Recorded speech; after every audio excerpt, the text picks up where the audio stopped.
Hello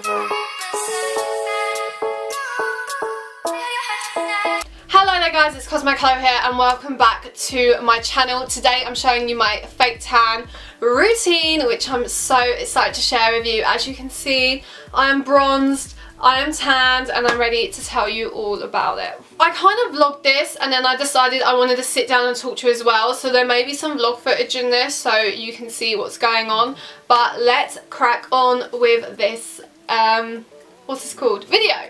First things first, just to get it out of the way, I use the Bondo Sand Ultra Dark Tan. I have no issues with any other tan that I've used apart from the undertones on them. So I'm quite pale and I have like a red undertone to my skin, so I like something that also has a red undertone. This I find has that red undertone. If I show you my pillow, I've had to turn it upside down. Last night when I went to bed, I got it all over my pillow. I don't know if you can see that, but it comes out red. That's how it sits. Whereas when I've used like the Saint Moritz or the Saint Tropez one, it comes out green.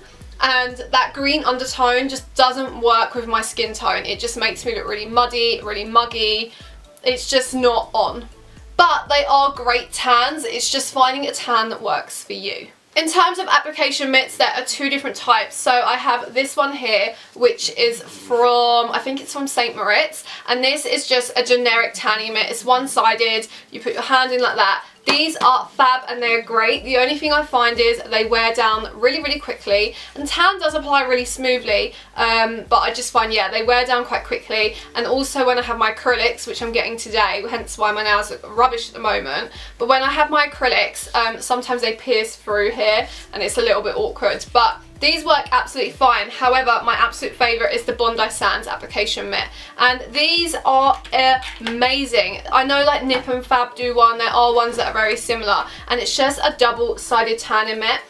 Oh god, and it, oh sorry, I could just smell the tan then. And these are so smooth. It's like silk. And when you apply it, you don't even feel like you're rubbing tan in. Like when you use this one, you have that noise that's like that noise, and you can feel the tan like going into your skin, like you have to really work it in. This one, it literally, you just go and it's like the tan's on you. It got to the point when I first started using this tanning mitt, I was like, maybe the tan isn't going on my skin, like maybe it's sitting on the mitt. So I had to like double check, because I do my tan at the night time. I don't have natural daylight to double check that, so I was like, I'm so confused. But no, this tanning mitt is amazing. When I got this new one, it was half price in Boots, so always look out for those offers. Also on the Bondi Sands website, they always have like discount codes or like 10% off for new visitors. Sometimes it's like half price, so keep an eye on that. And no, I'm not sponsored by Bondi Sands. Let's talk about prepping the skin. So prepping the skin is all what makes a tan spot on, and so you need to be smooth as a baby's bum. So what I do is I get in the shower or the bath. I preferably prefer a bath because I find it easier to shave, and we'll get to that in a second.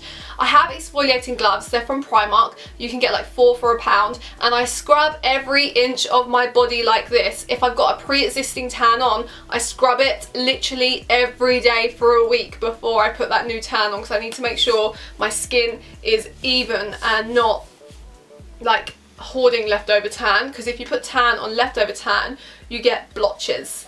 And so many people like mention that online that I've seen, and I'm like, no, the blotches are because you haven't washed off the old tan, so it like clings onto it. So yeah, I scrub every inch of my body, literally like this, and especially in areas like elbows and wrists, my feet, my knees, just because I know they're going to be problematic areas where the product is going to want to hoard and kind of sit and just like sit there like, haha, I'm going to make you have a blotchy tan. Once I've scrubbed every inch of my body, I then move on to shaving, and I actually more or less use like a new razor, just because if you use an old razor, it's just not going to happen. And make sure you use a razor that's sensitive to your skin. If you use a razor that's going to cut you up, going to cause you a shaving rash, it's just going to ruin your tan. It's going to make it blotchy. It's not going to make it sit right. So I have sensitive skin anyway, but I always use a new razor, which is really creamy, sits nice on the skin, and also when I shave, it doesn't give me any cuts or shaving rashes.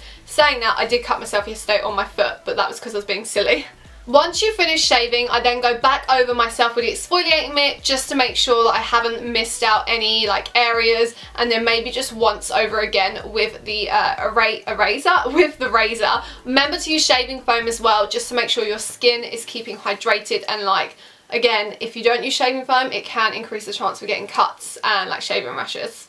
Once you're all done, I then get out of the bath or the shower, and I dry off, I pat down, and then I don't do anything for like half an hour, 40 minutes. You want to let all the steam get out of your body. You want every inch of you literally like breathing out, because if you put tan on your body just after you got out of the shower / bath, all your pores are going to be open, the tan's going to get in your pores, the pores are going to close up, and you're going to get little black dots everywhere. I usually get this mainly on my legs if I do get that, but more or less like I'm usually fine. Now moving on to the tan. So I always start with either my arms or my chest, but when I do this, I don't go straight to my armpits and I don't touch my hands. I literally just go over my arms like this or over my chest. I tried to show you in my vlog, but it was really difficult to show you because I was trying to hold my towel up so you didn't like see me naked.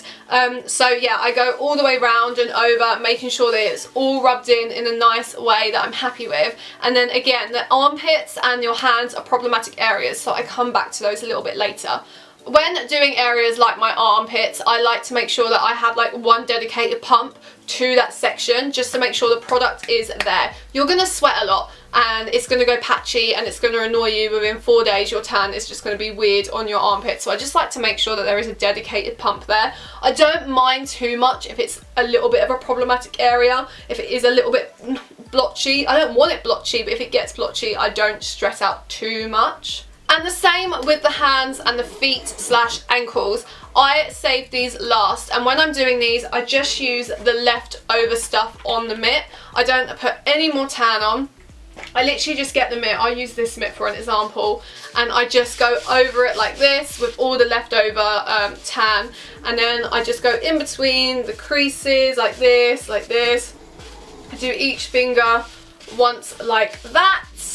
And with the palm of your hands, you don't want to get tan on there. It sounds really silly. Sometimes you can really mess up and you can create a really strong line going around your hand, but you don't want to get too much tan there. So I kind of just go lightly round the edges like that. You wash your hands all the bloody time, so your tan is going to fade so quickly on your hands. So if you have messed up on your hands and it is blotchy, after a day of washing your hands, it will fade and it will go down. So don't stress too much about your hands, but they are the areas that clog up the most tan. One area I used to always forget to tan, and I learnt my lesson, was behind my ears. Make sure when you're tanning, you really are going on your neck and also behind your ears, because I would always just be like, cool, yeah, done, lovely. And then I used to have this massive line, especially with the ultra dark, like it's fairly obvious. So I make sure I go behind my ears like this, I go all the way around up into my hairline and over my ears, like I make sure I get all over my face. Speaking of my face, again, I just use the leftover on my tanning mitt. I don't mind going too dark on my face,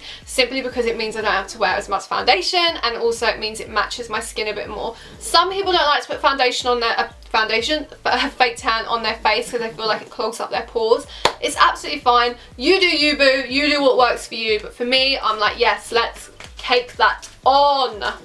Once the tan is developed, I literally just stand there waiting for it to dry. I'm like this, and it takes ages to dry. You just have to accept the fact that you're going to be smelly, you're going to be sticky, and it's just going to be awkward for like the next couple of hours. I usually do this before bed, that way I can just kind of sleep the way through most of it. But even before you're in bed, you feel like you're getting stuck to everything, hence why you get pink pillows. But just make sure you don't get any part of your body wet, otherwise it will cause like patchiness. I once had an argument with somebody after I tanned, so I was in my bedroom texting and like on the phone, and I started crying. The next morning I had literally tear marks, and I was like, oh my god. Luckily you can put foundation on your face, but it was not great. So just make sure you don't get any part of your body wet. And then yeah, so I then do my tan before I go to bed, as I said, because I just find it easier just to sleep through it. So I wear my long bottoms because I find them amazing, and they cover the whole of my leg, and they're loose so they don't feel tight. And I feel like as well, because they're loose, they won't cling on any of the tan and move it. As you saw, it goes onto other like sheets and stuff quite easily, so I just like them to be quite airy and movable. I do not wear any underwear, I don't wear a bra, I don't wear knickers, I literally just go full on nothing, because I don't want my knickers to rub like on my waist, or like, do you know what I mean? I don't want it to clog up the tan or smudge the tan, so I literally just wear a loose pair of pyjama bottoms. Mine are from M&S, but feel free to get yours from like Primark if you don't want to get them too ruined. And also for the top, I just wear a long sleeve grey top from Forever 21. I like it because it's high necked and it also goes all the way down to here. The top that I have is actually a little bit tighter on the wrist, so it won't go all the way up when I'm in bed, but it's also loose enough to kind of not grab onto the tan and move it or fade it. Then once I wake up in the morning, it's time to wash off my tan. As you can see, my tan is ready to be washed off because I'm looking orange AF. So I'm going to jump in the shower and then I'll be back. And then you're all good to go, and your tan will last about 3 to 4 days. So, and like, I mean, it's like a good tan. Like, you can like long it out to a week, but you're gonna look quite grubby. I would say 4 days is when it's like at that point where it's like, okay, it's really faded now. I've tanned for when I go to Italy, and when I went to Italy 2 years ago and I fake tanned, I noticed within like the day it was gone because I was sweating so much and doing so much. So I'm kind of dreading the fact that this is going to fade so quickly, because it's Thursday and I'm going to be there till Monday. So Thursday, Friday, Saturday, Sunday, Monday, 5 days. Oh my god, by Monday I'm going to be so patchy. Thank you so much for watching, guys. I hope you enjoyed this video, and I will see you in my next one in my holiday series. I'm loving this series already, even though right now it's June and it's pouring it down with rain and it's grey. But Italy is 33 degrees and I cannot wait. See you in my next one, guys. Bye.